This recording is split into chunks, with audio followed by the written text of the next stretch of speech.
يغشاها والسماء وما بناها والأرض وما طحاها ونفس وما سواها فألهمها فجورها وتقواها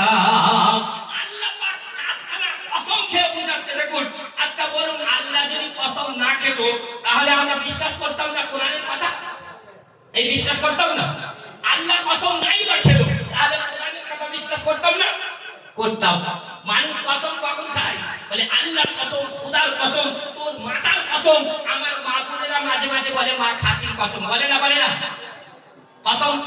এই খাই না কসম কেন খায় কথার ওজন বেড়ে যায় সামনেওয়ালাকে বিশ্বাস করার জন্য বাধ্য করতে হয় সে বিশ্বাস করে যাতে করে সে আপনার কথাটা আরো বেশি গুরুত্ব দেয় এই জন্য কসম খায় আমার আল্লাহ কসম খেয়ে বোঝাচ্ছে আল্লাহ কোরআন শরীফে said that Allah is grants every facility for you he does not want to put you to difficulty আল্লাহ কসম খেয়ে খালি চিন্তা করুন আল্লাহ কসম খাচ্ছে মানে কত বড় কথা আচ্ছা যেগুলো সামনে জায়গা খালি আছে কোন করে নেন জি আরে বাবু সামনে জায়গাটা পুরো হলে দয়াল